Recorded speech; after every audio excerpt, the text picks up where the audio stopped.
Hello everyone, Jan here. I'm gonna do another Trading Weekly recap. I haven't done one in a while. I've just been busy and I have other stuff to do. As you guys know, I'm also not a full-time content creator or something like that, so it doesn't really have the highest priority for me, but I do like making these, go over the trades, see what happens. I already marked out most of the trades on the chart, but I will go over the logic as to how and why I took these trades. Let's start off with Monday. For the people that don't remember, I'm still doing the same breakout strategy based on the fifth candle after the New York Open. So on Monday, market opened right here. We had a massive spike up, then a massive spike down, and the candle closed lower than the previous one. After that, we had two massive candles that this first candle opened low and then closed high. So for me, when we have first an undecisive candle like this, and then we have such a strong candle, like the second one after, to me, this is a sign of very strong bullishness. So I was leaning bullish already, even though I don't have a bias. Sometimes I do let like a candle like this after an undecisive candle like this decide my direction, but then the next candle happened, and when I saw this, I was kind of considering to just not trade, because when you see something like this, guys, that is happening right here, like you have to keep in mind that these candles are over 200 points. So this is like insane undecisiveness. I was like, you know what, it's not my entry yet, so I'll wait it out. So the next candle opened, and when it was like halfway, I was like, oh my god, we're just gonna print like the exact same thing again. Did get rejected a little bit, and then the candle afterwards was my range candle. So you can see here the high and the low of the candle, they make up the range. I was already kind of accepting defeat this day after seeing an open like this, but for the accounts that I trade in prop firms, I will take the trade anyway, no matter what. So the trade, let's see, right there. I didn't put the entry in the correct spot. I need to move it up a little bit. There you go. So this trade was a lose. I entered, and as you guys know that my entries are 5 points under the range. And you can see right here, if I zoom into this candle, right here, that the wick, it touched the short side of the range, but it did not go 5 points under it, so my entry didn't get triggered. I was kind of happy with that, because I did, as I said earlier, want it to be a bull. And then when this candle tagged me in a long and closed like this, I was like, yes, this is a good sign. A candle that just has barely any wick and closes this bullish, normally a good sign for the bulls. It was looking good for a while, and then sold off, and it just tanked. Nothing you can do here. I mean, I trade my system one-on-one. I mean, sometimes when the trade reaches like 0.95, 0.97, whatever you want to know, I move my stop loss to the one-to-one position. But on this day I didn't. I got stopped out. Was considering taking the trade to the downside as well, because we did break it here. Would have been a winner if I did, but I didn't, because the market was just showing so much undecisiveness for me that I was just expecting us to hold here, but we didn't. It just fell straight through it. So Monday, first day, was a loss. Moving on to Tuesday. Tuesday, we opened the market right here after consolidation. We have the London session back here that was just selling off. Like, look at this. It's almost all red or black candles in my generation. So we were selling off, and we sold off for the entire London session. And then we got a little bit of undecisiveness still, slowly selling off. But I would say like this is more tame than what we had before. And then right before the market opened, we had this huge consolidation, which to me shows that the market is ready to maybe do a retracement. So this candle right here opened up. First thing we did, we dropped a lot lower before, and I think that was to sweep out the previous low that we had from last week, as you can see here on the left. And then afterwards, it was just waiting for my setup. This is the 5th candle after open. It printed the range. It got tagged in alongside, and the trade went to 1-to-1. Moved my stop to break even when that happened, and instantly got stopped out. So whatever, right? Still a 1-to-1 trade. Cancelled out the trade from Monday, so I'm fine with that.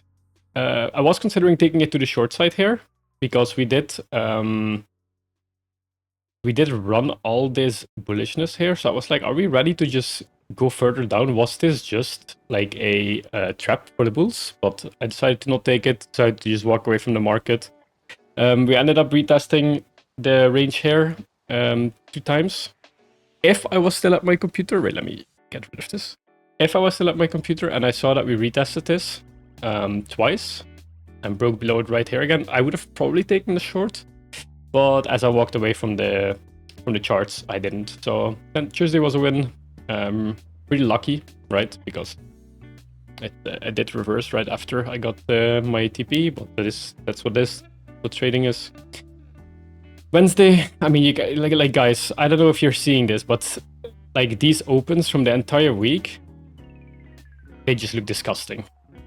Same for the Wednesday, like what is this? Like if you see this, like if you really care, like if you're trading an evil, for example, I would say just send it. But if you're trading a funded account and you see that the market is behaving like this on an open, I would say it's just smart to either not trade or scalp very short ranges on the low time frame.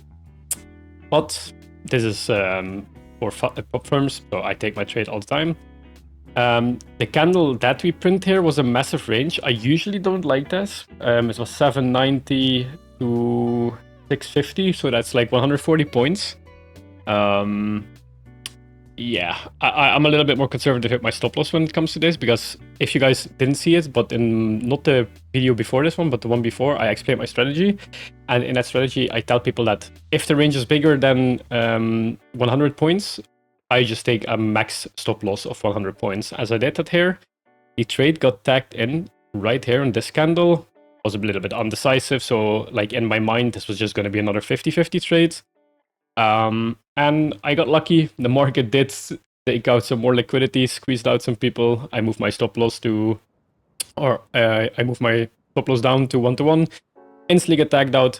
Market reversed. I was like, nope, I'm not trading this anymore. I'll take my win. So Wednesday was a win. So now I'm up 1 hour on the week. And then you have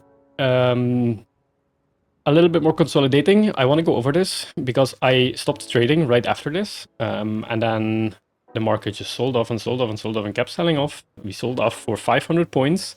And then Micron earnings came out, and damn, what a push up. This right here is from 10. Oh, well, this is European time, by the way. So for me, the market closes at, well, the prop firm market closes at 10. So this is from 10 to 12. And then at 12, Globek starts for us. And the market opens again. We started consolidating. I already knew that this move, because this was an earnings move, I know that there's like barely any resistance in here. People want to grab, and you can see this. Candles, no wicks. It's upwards, upwards. So I was already preparing to mostly fill this. I was expecting a 50% fill. And what actually happened, I wasn't expecting at all. The market opened right here, and it just fell. It just fell down from 30.2k all the way down to 29.3k. So pretty much 1,000 point drop. And this wasn't even 30 minutes. Yeah, it was 25 minutes. After this, I was like, there's no way I want to trade this, because even the range is from 29,700, let's say roughly, to 29,400. So this is a 300 point range. One candle. This is a 1 5-minute candle, guys. 300 point range. But because I have my rule that I have to take the trade, In my Profirmed accounts, I don't have I can have a bias, but the bias doesn't interfere with my trade. I did take the trade, got tagged into the short side, and what do you know? I moved my stop loss to 1R, and the market instantly reverses. So I did win this trade. Deserved? I don't know. I don't think any trades are deserved in the market. The market doesn't care about me. The market doesn't know that I exist.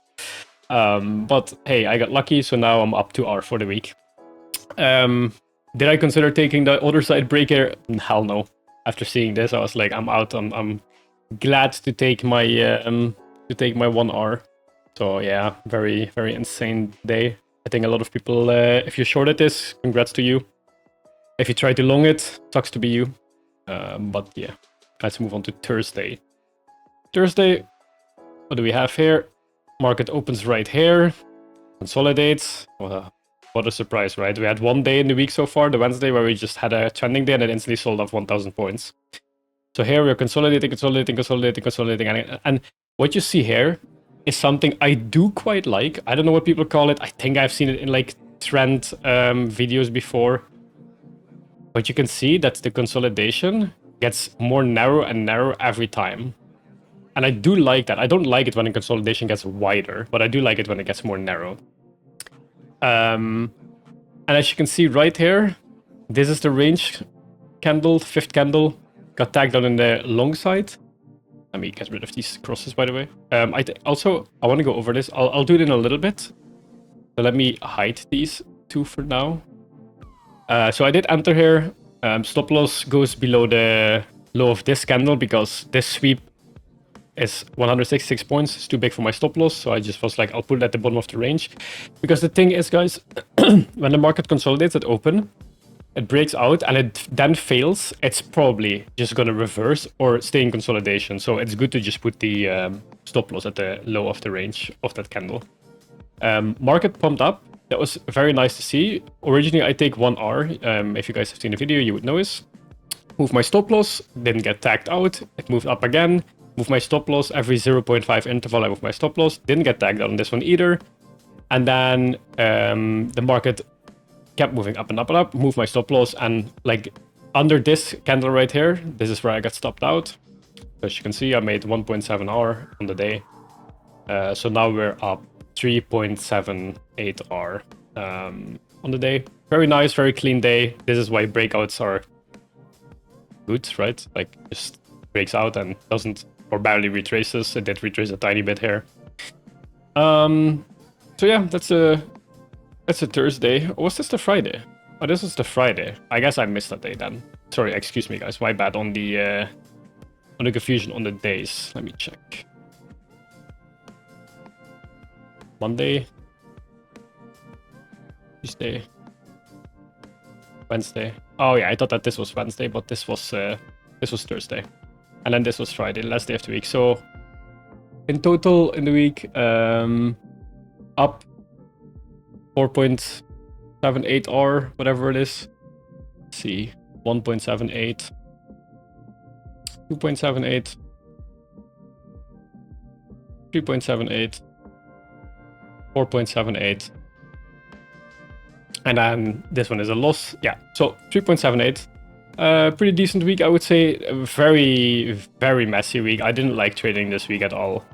A little bit about this, what I wanted to say, coming back to this. Like, we all have like different names and different, whatever you want to call it, ICT, like bans, breakouts, trends, like whatever. I think people do this and they call it trend lines, right? And if the market breaks the trend line, you just enter it. And as you can see, it's kind of the same thing, right? Like trend strategies aren't that crazy to do. And I think that the easier your strategy is, or the simpler, let's say, the better it's going to perform. This has been proven by some YouTube videos and some other statistics that I've been doing research on. And it's very interesting to see that the more layers of confirmation you add on your trading strategy, the more errors you're going to make, and you're just going to limit yourself, guys. The thing is, trading itself isn't simple. The market is. The market is either gonna hit your TP or it's gonna hit your stop loss. It doesn't matter how many things you put on top of your strategy, there's only two outcomes. So the more that you add to your strategy, the harder you actually make it on yourself. This music is very loud. Let me turn this down a little bit. Excuse me for that.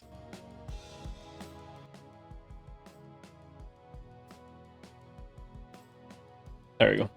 So yeah, I think that if people are trading prop firms and stuff like that, try to, if you have an overcomplicated strategy, for example, there are strategies that look at a long-term time frame, so like daily, 4 hour, 1 hour. Then they decide on top of that, then there needs to be two in line, and then, for example, ES needs to have swept a low where NQ didn't. I think for people who call that to trade ICT, call it an SMT. It doesn't matter, whatever you want to call it. And then they have to have another entry specification. And then if the range is too big, they can also not take it. And like guys, try to simplify your trading. Focus on risk management and focus on being consistent on the risk management, because that's the only thing that eventually matters. So I hope you guys enjoyed this weekly recap. If you have any questions, just drop them in the comments. Sometimes I do respond quick, sometimes I do respond slow. Sorry guys, as I said, I'm not a content creator. So I just do this for fun and educational purpose. So yeah, I'll see you guys next time and have a good one. Bye bye.